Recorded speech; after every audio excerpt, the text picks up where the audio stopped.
Hey guys, welcome back to another video on my channel today. In this video, I'm going to be showing you guys on how I create my log entries. If you guys don't know what the term is, this is basically, it's like a reflection sheet. So if you are doing any vocational courses that are film or art or performing arts based courses, you're most likely going to have to do some sort of reflection sheet just like this. Sorry if it's at an angle. Leave a like, make sure you subscribe and turn on post notifications so that way you can find out whenever I upload. And if you feel so inclined to follow any of my social medias, they'll be in the description below. So let's get started. Now I've only got 2 log entries simply because I haven't done a lot of practical lessons yet, so that is why you will only be seeing 2, and these are just sort of examples. What I like to do is, this is kind of my cursive writing header. This is not an actual calligraphy header. The reason being is because I really can't be asked to learn calligraphy at the minute. Like, it's long and it's complicated. I haven't got the time for it. The pen I use for that title is just simply a Muji calligraphy pen. I got this for around £2.35. I think this was on offer at the time where I got this, so the price may be different now. Of course, there are better brush pens like the Pentel Fude Touch brush pen, or a Tombow brush pen, or all that sort of brush pens, but I'm not really that obsessed with calligraphy, so I'm just using this Muji one. And then with the highlighting that you can see at the top, I basically like to use a mild liner. I'm just going to show you one. I know it's not the right color. I didn't use purple, I used yellow. This is just the mild liner that I use. I'm not sure you can see it in the light.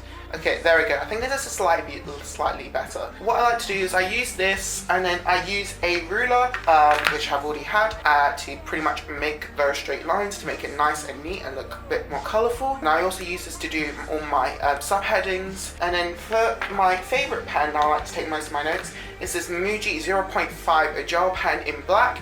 The reason being is because it just looks nice. Although, for one, it's not the best when it comes to quick drying, so you're not able to highlight stuff there easy, so you're gonna have to wait at least like a day or 2 before you can actually highlight anything. But that doesn't really bother me anyways, because I don't usually do a lot of highlighting, and the ink is quite thick, so just try not to smudge your work too much. And then in terms of other colors, I do use a red, and I also do use this smooth gel ink green pen because I think it just looks nice as well.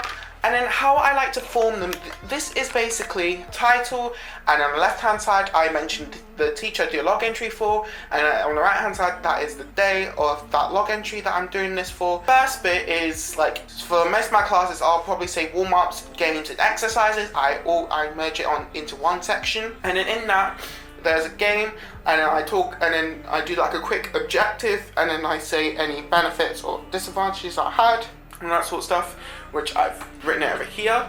And then we flip over, I do the same highlighting thing across the top bit just to make it nice and consistent. Next bit is another warm-up, and then benefits and downsides. Like this time I kind of decided to merge all one together, because like most of the stuff there wasn't really a lot of like bullet points, so I didn't feel the need to do separate sections. I might just well just merge it all onto one section, and then just write down whether it's a benefit, or I'll most likely write down the benefits first and then the downsides afterwards. That's kind of what I did. I'm not sure if you guys can see very well, but there is a bit of like tape bit. That is because I use the Muji correction tape. The reason being why I prefer correction tape over correction fluid or like Tipp-Ex, simply because one, it's a lot quicker in terms of dryness than correction fluid, and simply because it's just a lot easier to maintain than correction fluid. It truly is. I mean, yes, this did cost me around like £4 for the actual body, and then like £2-3 for like the refill, but I mean, you know, it's well worth it. I mean, you can get cheaper ones as well, but I was at Muji, so I might as well just get some correction tape. That is pretty much what I use to correct my mistakes, because my writing isn't always the best. It's legible enough, people can read my writing,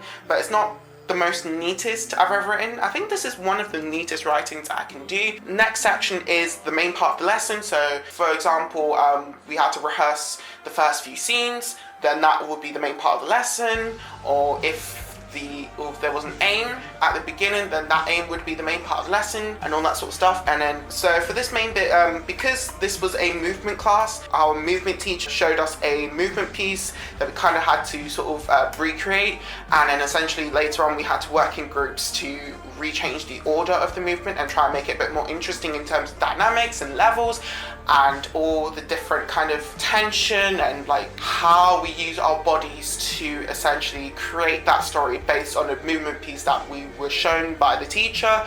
If you guys don't know what terms I'm talking about, it's okay, it's just drama terms, it actually is. And then more benefits and downsides, more of this writing. This is the second part of the lesson, which was the bit I was just talking to you about, working in groups. And then we chose the idea of the canon effect. So the canon effect is basically where one person starts off something and the next person starts off the same thing from the beginning, and third person does the same thing from the beginning, and so on and so on and so forth until however many people there are. But instead of just doing a typical canon effect, which for me, I personally find it quite boring. Like, if you guys know what I'm talking about, if you're doing anything in performing arts, whether specifically drama and dance, then you kind of know what I'm talking about by the canon effects. And for me personally, it's just very boring. Like, it's a bit unoriginal. That finally over here, this bit is what I'm taking away from the lesson, or sometimes I'll write down things I need to do for that next lesson. So if the teacher has given us any kind of things that we need to do for next lesson, if it's like we have to work over on this bit for next week so that we can share it to the rest of the group